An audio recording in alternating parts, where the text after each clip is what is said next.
¿Qué tal, amigos? ¿Cómo están? Buenas noches.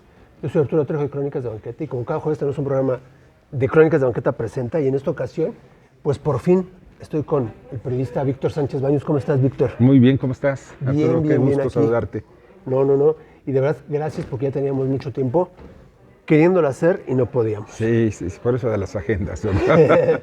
No empataban, pero bueno, ya estamos aquí y pues Víctor, primero que nada para que la gente conozca, él es periodista y está en muchas partes. Hoy en día, ¿qué tanto haces? Porque estás escribiendo en unos lados, el noticiero que es de lunes a viernes a las 10 de la noche, aquí precisamente en el Heraldo Radio. ¿Qué más? Bueno, mira, por ejemplo, yo hago aquí en el Heraldo una columna que se llama Estado por Estado. Tengo también otra que se llama Poder y Dinero, que se publica en varios periódicos en el interior de la República. También la misma columna, no la misma, sino otra columna del mismo nombre, se publica en Vértigo, la revista Vértigo. Trabajo también para ADN 40, haciendo entrevistas a legisladores. En ADN 40 tenemos un programa que se llama Desde las Cámaras. Publicamos algunos artículos en el interior de la República. Edito una revista llamada Melitus, dedicada a la atención de los diabéticos. Bueno, entre otras cosas. Exacto. Y aquí, de lunes a viernes a las 22 horas. Sí, ¿no? de 10 a 11 de la noche. Aquí nos encuentran en la 98.5 de FM de la Ciudad de México, así como en las repetidoras del Heraldo Radio. Así es.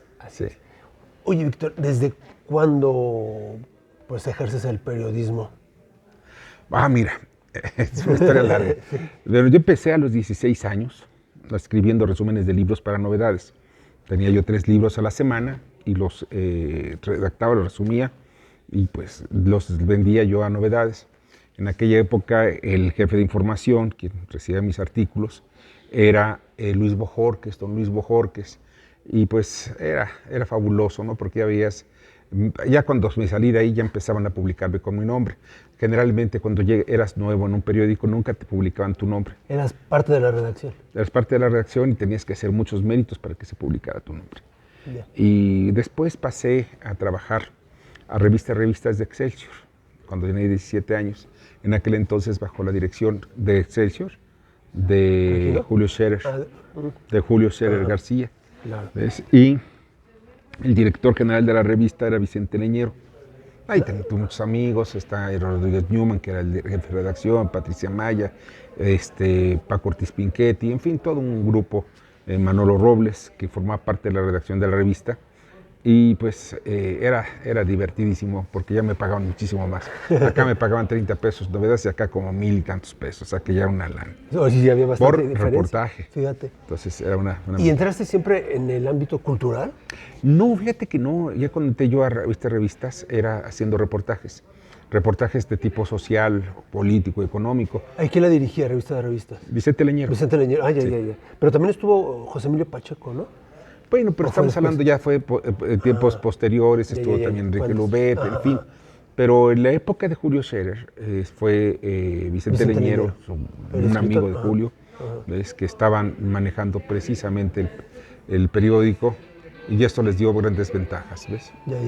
Y esto es por una parte. Y por otra parte, cuando llegamos a establecer toda la estructura mi estructura profesional dentro del periódico, ya pensando en ascender a Excelsior, pues se cruza un pequeño problemita.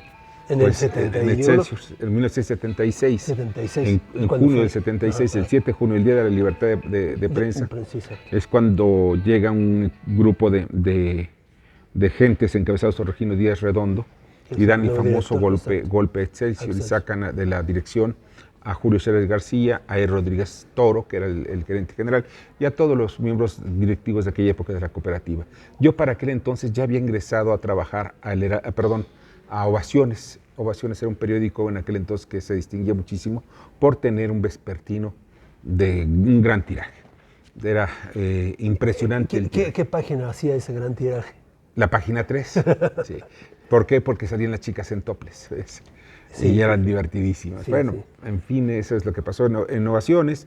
En Ovaciones ingreso, pues ya sabes, como reportero suplente, en fin, y coincidentalmente me toca cubrir la nota de la caída de Excelsior. Entonces mandan todos los periodistas a ver qué es lo que pasa con otro medio, y cuando estaba yo en esto, pues platiqué yo tanto con Julio, unos instantes, como también con Regino. Regino ya llegó muy sobrado, me acuerdo de la presencia de Regino. Sí, y otros personajes más. Sí, exacto. Ahí en la esquina de la información. Sí, bueno, y innovaciones, pues al principio era yo el suplente de algunas de las notas generales, pero el que era jefe de información llegó un día y me dijo, yo estaba mandando notas, pues, sabes que te pasan por teléfono para redactarse para el vespertino, y me dice Joaquín Bueno Cuevas, era el jefe de información, ¿este es tu debut o despedida? Pues qué bueno. Dime para qué soy bueno.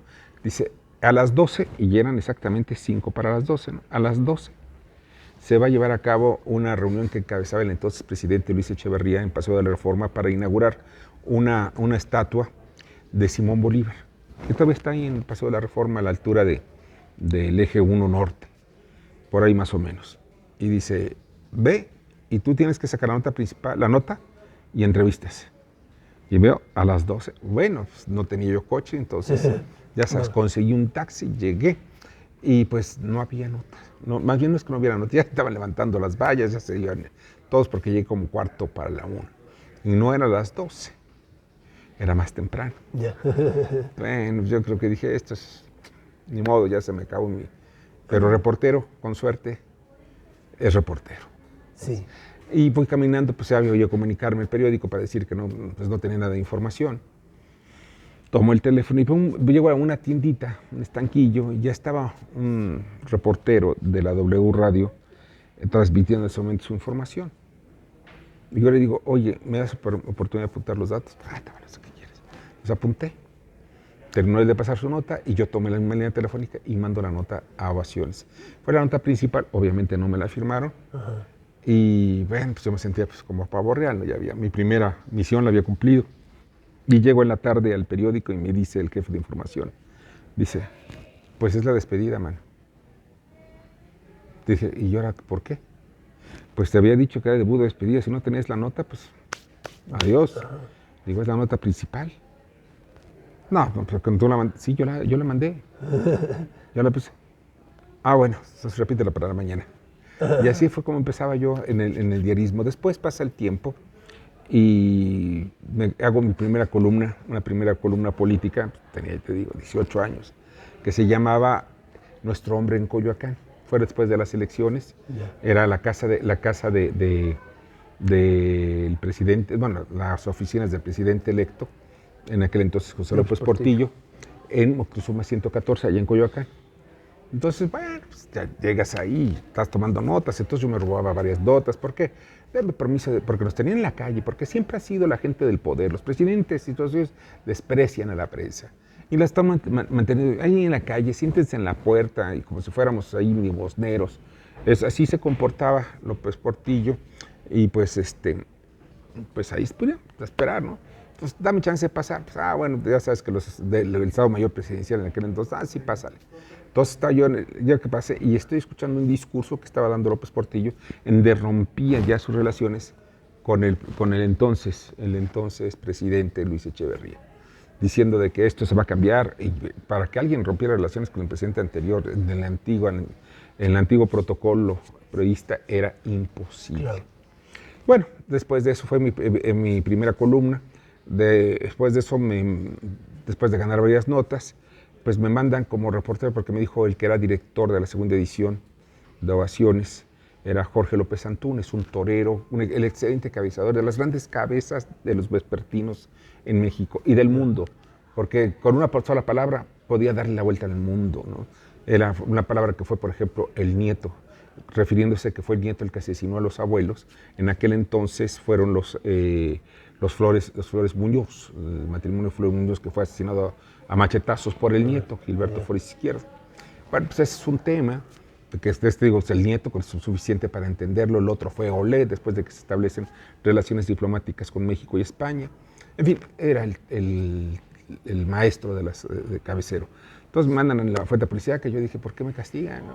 Y me dice, para que sientas lo que debe de ser escribir y ser descriptivo. Bueno, me cambié a la fuente policíaca, pues ahí llego a la fuente policíaca, y por fortuna pues empecé yo a tener muchos éxitos. Ahora, el periódico tiraba 300,000 ejemplares diarios, o sea, eso no lo tenía ningún periódico en habla hispana, ninguno. Claro.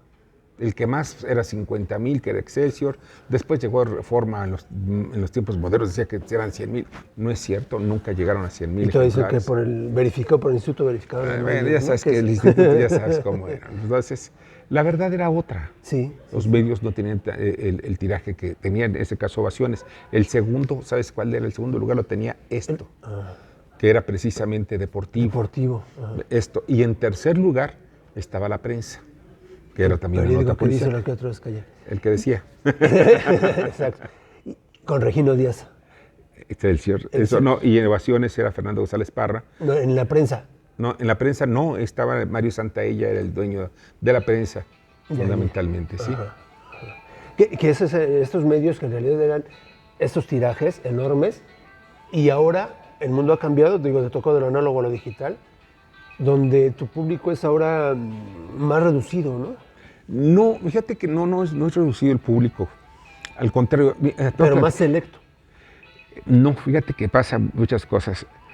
Todo depende de la gente que te sigue. Ajá. Hoy, los tiempos modernos, te puedo platicar de la tendencia que tiene el radioescucha o la gente. Dices, ¿este es un mundo más selecto? Sí, es un mundo más selecto, sí. ¿Por qué? Porque, por ejemplo, tú ya traes como gente que te sigue constantemente, empresarios.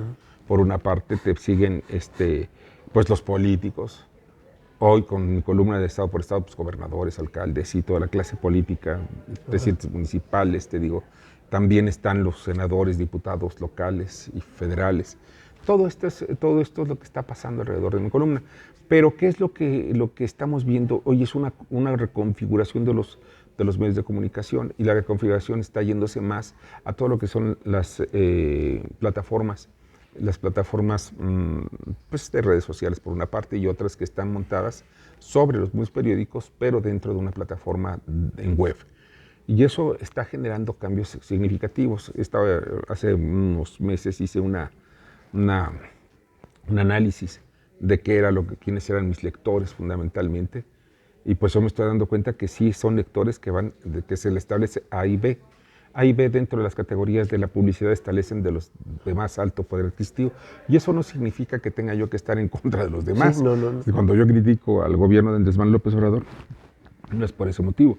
Quizá ellos me vean como alguna voz que les dice ciertas cosas, y yo lo que procuro es siempre estar estudiando constantemente y leer muchísimo de lo que pasa con sobre todo con la política, la economía y todos los problemas sociales, ver más allá y qué es el trasfondo, pero con un rigor académico. Exacto. La paso estudiando, no nada más veo la nota que se publica en la columna, no. Paso a ver cuál es el trasfondo de esa información. Claro. Y por eso digo que estos nuevos lectores son, o sea, de mayor calidad. Los que te siguen a ti porque les gusta tu periodismo y siempre te han seguido, ¿no? Digo, anteriormente los tirajes eran largos, en la casa siempre había periódico, mucho, ¿no? Porque se suscribían y estaban ahí, pero era difícil, al menos para nosotros, a lo mejor como niños, poderlo leer, pero siempre el papá sí era el que agarraba y leía el periódico y demás, que afortunadamente eso también me hizo a mí seguir leyendo, ¿no? Que eso es lo interesante. Y después ahí ya también hay mayor competencia, ¿no? En estos medios digitales. Sí, mira, bueno, competencia va a haber siempre. Hoy se ha transformado muchísimo los medios, porque hoy todo tenemos de músico, poeta y periodista un poco. Y en las redes sociales mucho más. Sí, en las redes sociales todos son especialistas. Y por eso empiezas a ver, por esa razón también nosotros, uno de los eslogans de nuestro programa de radio es, cualquiera opina, ¿eh? Todo el mundo puede opinar. Pero cuando das una opinión con rigor periodístico, estamos hablando con rigor periodístico y casi académico, es cuando las cosas son diferentes. O sea, yo me voy un poquito a la historia, a ver qué pasó, cuáles son los antecedentes. Bueno, ya teniendo los antecedentes, ¿qué es lo que por eso está pasando lo que tenemos el día de hoy? Bueno, ¿y qué va a pasar después? Porque eso es lo que te da el análisis visto desde arriba, no el análisis de la gente, el que empiezas a ver entre la gente y en fin. Yo les digo, cuando me reúno con algunos estudiantes de periodismo, les digo, oye, mira, para mí hay tres verdades.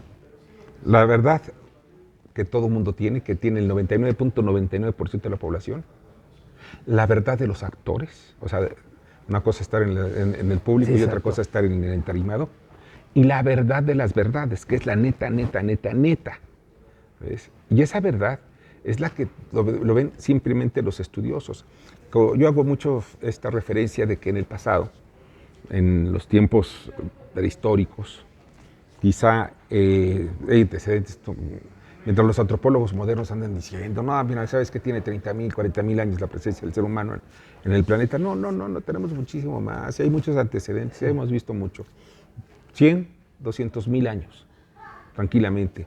Y no estoy hablando del hombre de Neandertal ni todos los demás homínidos que hubo en aquella época, sino todos estaban, ¿sabes qué? Interesados también esos homínidos en el cielo, tratando de dar una explicación de lo que está pasando con ellos en la tierra en base al cielo. Por eso surgen algunas religiones, algunos dioses, pero el cielo era, imagínate el tiempo que tenían, y sin luces. Por ejemplo, aquí en la Ciudad de México pues, es bien difícil ver hasta la luna. Entonces, imagínate aquellas épocas de que veías toda la inmensidad del universo, entonces empezabas a ver cómo se comportaban cada una de esas lucecitas. Y en eso se entretenían. Dice, durante el día vamos a cazar y a comer, y en la noche vamos a divertirnos viendo la televisión, que es el gran monumento estelar. Todo esto nos lleva a que ahora, ¿ves?, la gente ya no pueda analizar, no pueda reflexionar. Hoy es bien difícil que la gente reflexione. ¿Y cuál es el camino más sencillo? Pues me la paso con el celular, aquí estoy. Sí. El otro camino, pues veo la televisión y entonces se vuelven líderes de opinión cierto tipo de personajes que no tienen ninguna estructura, ni académica, porque para eso también se necesita academia, ¿eh? No tienen tampoco estructura, de análisis. Alguna vez me preguntaba un muchacho de la Facultad de Derecho, yo soy abogado, especialista en instituciones de finanzas públicas por la UNAM, las dos, y además tengo yo un máster de responsabilidad social corporativa, otro de administración de células de gobierno. ¿Qué son las células de gobierno? Los alcaldes, los municipios, en otros lados son los condados, otros lados son los cantones, en fin, eso son lo que yo tengo de estructura. Y una tercera más de información, propaganda y publicidad. Las dos anteriores de la Autónoma de Barcelona y otra más, he invertido en eso. Porque tienes que conocer y tienes que tener las herramientas para el análisis. Si no las tienes, pues simplemente es una opinión más. Y por eso te vas también un poquito más a ese aspecto de poder y dinero, que tus programas han sido de eso, ¿no? Hago las relaciones, mi columna Poder y Dinero consiste en las relaciones que existen entre los grupos de poder y obviamente los grupos de dinero. ¿Por qué? Porque, y lo hemos visto, y lo estamos viendo incluso en el gobierno de Andrés Manuel, que dice que eso pasaba, no es el pasado. No, pasa actualmente, donde grupos empresariales están ligados al gobierno, a los gobiernos. ¿Y por qué? Porque es la manera de tener también mejores condiciones para poder ganar dinero. Imagínate todo el presupuesto que tenemos los mexicanos, que son 8 billones de pesos distribuidos en obras. Es mucho dinero. Pues son muchas cosas que te digo, y poder, hoy vemos, por ejemplo, los problemas que la quiebra de Aeromar, por decir uno de los últimos casos, ¿ves? Pues es un problema de poder y dinero. El señor Katz, el papá del actual director, que el actual está viviendo en Milán, está escondido en Milán, con varios millones, no es mucho dinero si tú quieres a comparación de otros ladrones, porque hay ladrones también de nivel. Sí, también hay. Pero pues se fue con, ¿qué te parece? Con 10 millones de dólares. Está escondido allá con 10, 20 millones de dólares. Pero esos 20 millones de dólares son ¿qué?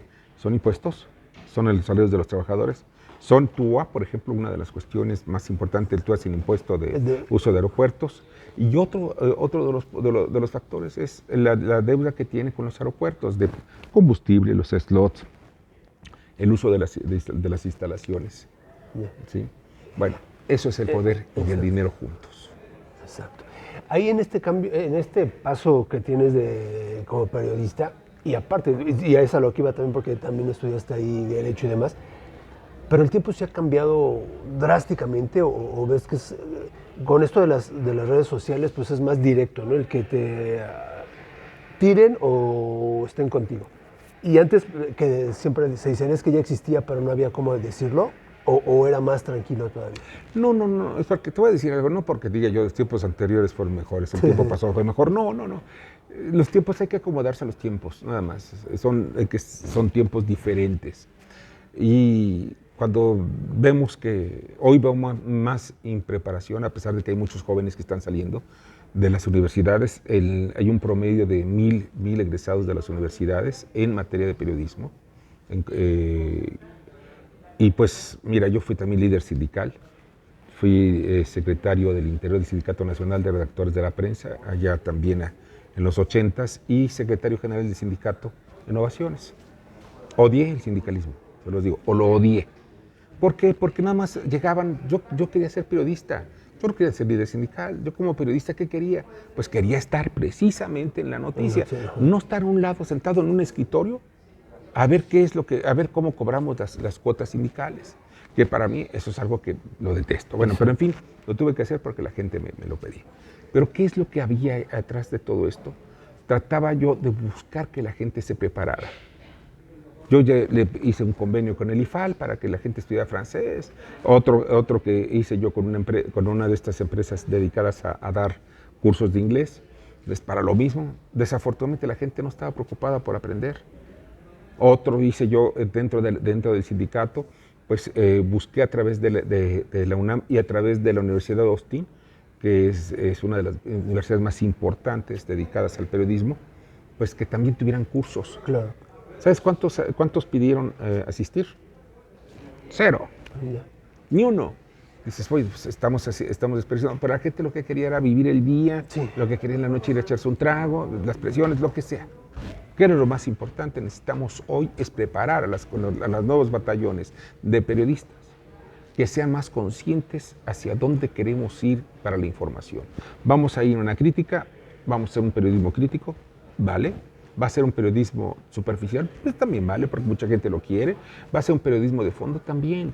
Hay distintos periodismos los cuales nosotros tenemos que enfocar a una sola con el fin de darle a la gente la información, claro. La información que necesita. Hay gente que no necesita información y que no quiere saber nada de información. Se vale todo. Por eso yo soy de las personas que buscan fundamentalmente la libertad. Y la libertad de que piense, la libertad que decidas, la libertad que consumas, la libertad que dices, ¿sabes qué? Le cambio a Víctor Sánchez Baños, voy a poner a fulanito de Abraham. Y ahí en cuanto a la libertad de prensa y de expresión, Víctor, tú que llevas tanto tiempo aquí, esta también ha cambiado, aunque hoy en día digan que no, pero ¿qué tan libre te has sentido para poder expresarte en radio, en tus columnas? Mira, fíjate que yo he tenido es que les voy a decir, pues la gracia, o llamarlo la suerte, de que siempre, nadie más bien me ha dicho, oye, no digas esto, no digas aquello, no hay línea. Pero la única vez que me lo hicieron fue cuando ingresé yo al periodismo diario en Ovaciones. Me acuerdo que el entonces jefe de redacción de Ovaciones matutino, donde el director era Abraham Mohamed, me dijo, José Antonio Trejo, aquí mire muchacho, pero me hablaba de usted, y yo le hablé de tú, imagínate. Sí, mire muchacho, aquí se permite todo, hablen de lo que quieran. Nada más no maltraten ni a la Virgen de Guadalupe, ni al Ejército, ni al Presidente de la República. No hay críticas contra ellos. Bueno, entonces lo entendías. Exacto. Y en aquel entonces era tan información y el embudo de información que era imposible tratar de llevar de criticar, por ejemplo, al Presidente de la República. Y el Ejército, impensable. ¿Ves? Así eran las tres. Y había otras cosas que eran divertidísimas, porque otra de las cosas que no podías hacer es manejar grosería. Hoy se dicen madres y más madres. Bueno, ¿y había censura para ese tipo de cosas? No había censura. Era una autocensura, la cual decías no hacerlo. ¿Por qué? Porque, y yo estoy de acuerdo en ello. ¿Para qué decir groserías? Si dices tú groserías, es porque no tienes un abanico amplio de posibilidades y de palabras o de léxico para que puedas expresar lo mismo.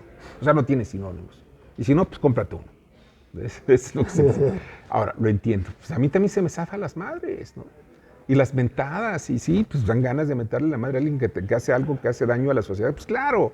Pero pues si lo puedes hacer un poquito más elegante, adelante. Y si no, pues miéntale la madre. Hoy sí se puede. Antes era de muy mala clase y de muy mal estilo. Sí. Hasta el horario, ¿no? Por ejemplo, no porque las dijeras, pero por ejemplo había programas que después de las 10 de la noche se permitía ya hacer algo más que lo que hacía regularmente, pero Sí, pero mira, hoy ha cambiado mucho. Mira, no mucho, porque ya hay horarios, sigue habiendo horarios. Tú debes tener un horario, por ejemplo, pero que no lo cumplen. Ojo, eso es lo que está diciendo. ¿Para qué? Para después de las 10 de la noche, pues ya supuestamente los niños están en la cama. No es cierto. Pero ya después de las 10, pues yo veo telenovelas en donde están ahí acostados y besándose, hombres con mujeres y mujeres con mujeres, hombres con mujeres, y no hay ningún empacho en hacerlo. Digo, yo no estoy de acuerdo en eso. ¿Por qué? Porque pues, hay que darle la libertad a los niños de que tengan un desarrollo armónico sin necesidad de estarlos empujando a nada. El adulto es el perverso, es el que va empujando a los niños ahí para hacer lo que ellos quieren. Ellos son los que están torcidos, no los niños. Los niños son libros en blanco, abiertos, donde se les escribe. Y no se necesita estarlos empujando para nada. Y yo no estoy en contra de nada, que cada quien haga con su vida lo que se le dé la gana. Pero que sea su paso, ¿no? Sí, pero que sea un paso que necesite la reflexión y el crecimiento. Tampoco influir en favor o en contra de nada. Pero déjenos en libertad. La libertad es lo importante. Otra de las modernidades que se da hoy en día es el lenguaje inclusivo que le llaman, o el tipo de escritura. En los mensajes, por ejemplo, vemos que ya escriben que dices esto. A ver, alguien que me diga qué significa un emoticono, ¿no? Como dicen, ¿no? Una carita, esto que quisiste decir o algo. Los emojis, sí. Los emojis. Pero en el periodismo, al escribir, por ejemplo, tampoco ha cambiado, porque no vas a entender, pero los nuevos estudiantes de periodismo lo utilizan o... No, mira, ¿sabes algo? He visto ya la cátedra de periodística y está muy tradicional, como la educación en el mundo.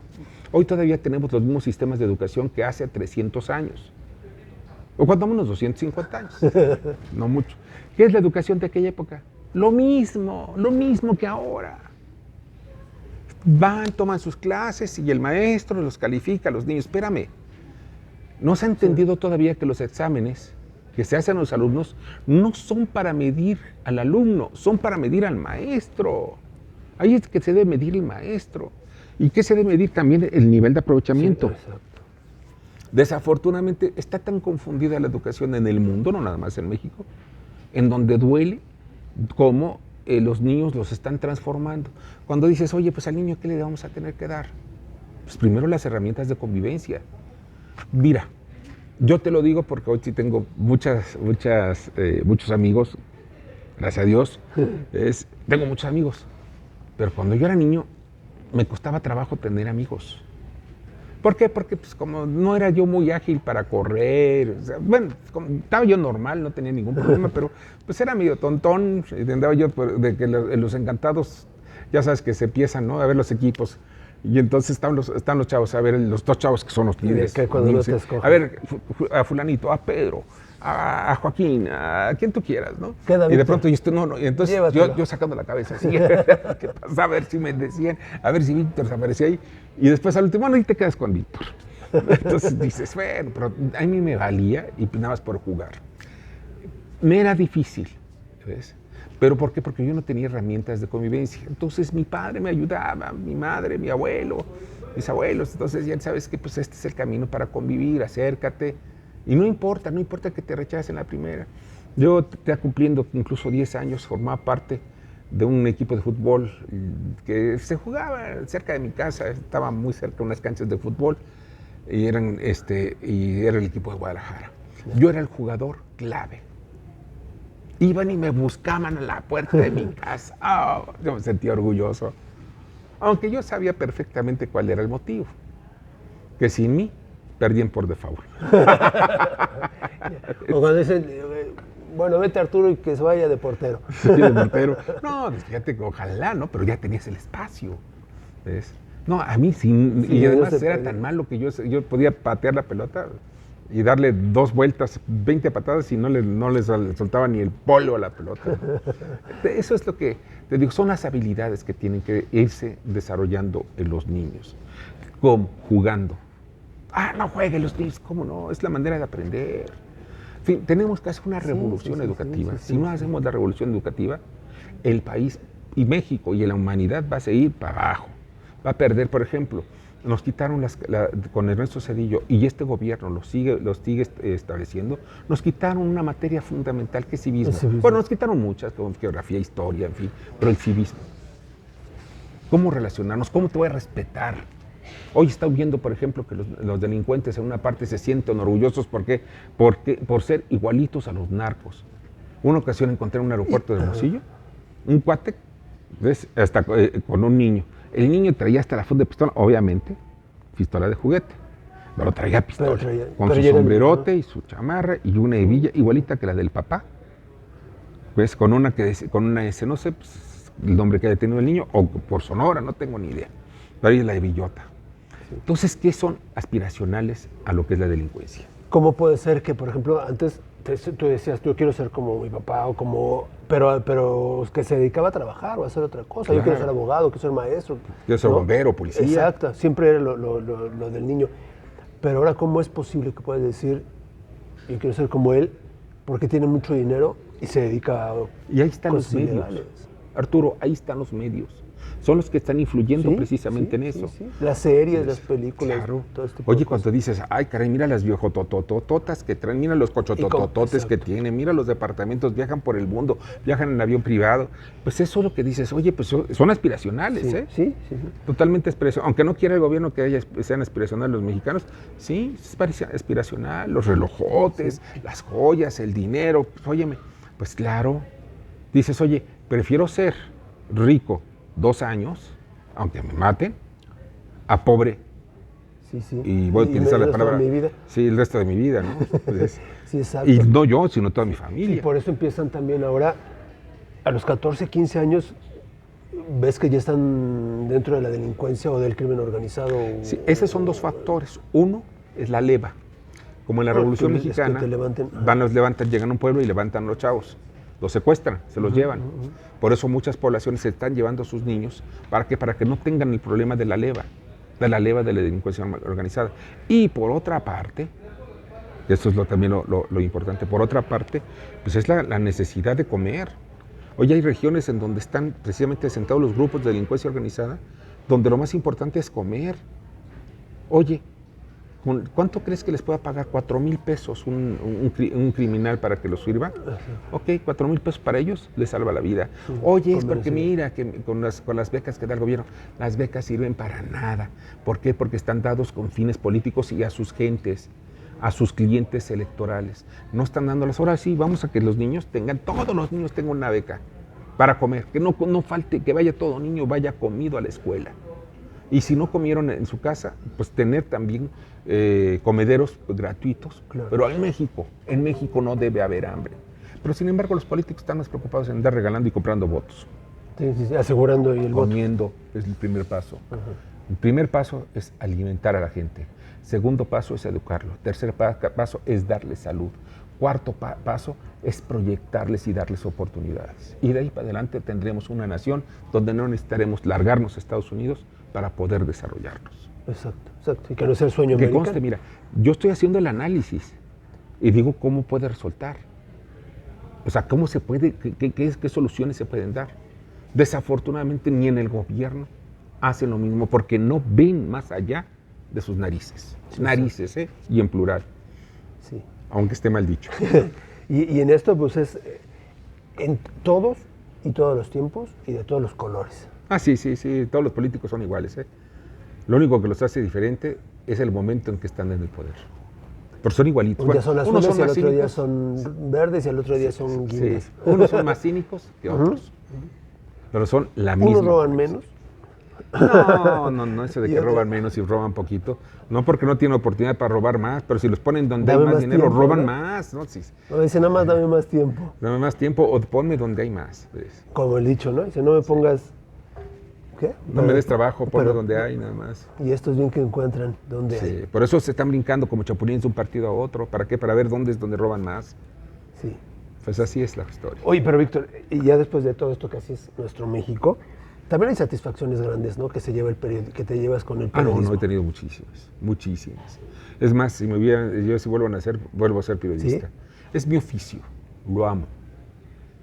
O sea, mira, satisfacciones desde premios, bastantes. Ya. La oportunidad de conocer a personajes que son historia. Yo he hecho entrevistas, no sé, infinidad de entrevistas, por ejemplo, a Fidel Castro lo he entrevistado 3 veces, no estoy de acuerdo con él y tuvimos algunas fricciones, pero el hombre... ¿Lo entrevistaste desde que estaba fuerte o ya en sus...? No, mira, 1984 fue la primera entrevista que yo le hice a Fidel Castro.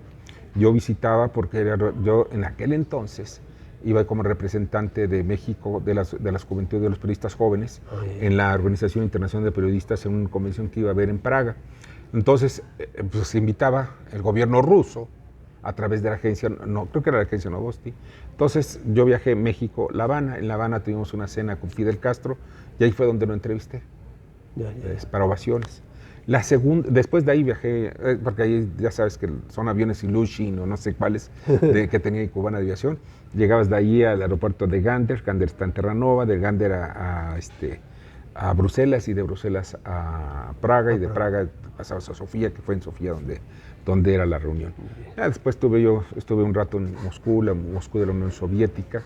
Entonces tuve la oportunidad de conocer el socialismo, de aquel socialismo que pues era dictatorial, controlador, que pues pretende, lo añora también Vladimir Putin, pero pues eso nunca va a pasar ya más en la actual Rusia. El actual, sí, exacto. Sí. Y Fidel Castro, pues bueno, Fidel Velázquez era... También lo conocí, lo entrevisté, Fidel Velázquez, el líder de la CTM, lo conocí a él, realmente conocí casi a toda la política, Jesús Reyes Heroles, la política mexicana, a Salvador Novo, ¿A él lo entrevistaste? Sí, a Salvador Novo fue de mis primeras entrevistas. Mi primera entrevista, con un personaje, fue al cantante, el cantautor, que pues llegaba a México y pues entre otras actividades era argentino y él tenía varias canciones, pues que yo también estaba chavito, me gustaba muchísimo. Es eso de que mi padre y yo lo plantamos en el límite del... Alberto Cortés. Alberto Cortés. Era mi viejo y en fin hay muchas cosas, ¿no? Alberto Cortés yo lo entrevisté en una suite que le habían rentado atrás de lo que ahora es el World Trade Center. Antes era el Hotel de México, que estaba en ruinas, ¿no? Entonces en ese lugar lo entrevisté para Revistas. También entrevisté a Joan Manuel Serrat cuando estaba asilado en México. ¿Ves? A Joan Manuel Serrat son 2 personajes que los tengo yo muy presentes. ¿Por qué? Porque pues, era mi música, la música de un joven, porque yo también fui un joven revolucionario, de veras, conocedor del socialismo, sí, de la teoría del socialismo, sí, ¿ves? Pero también de crítico del socialismo. ¿Por qué? Porque sé que tiene todo es una falsedad. ¿Y por qué? Porque esto es un asunto de números, yo soy también muy pragmático.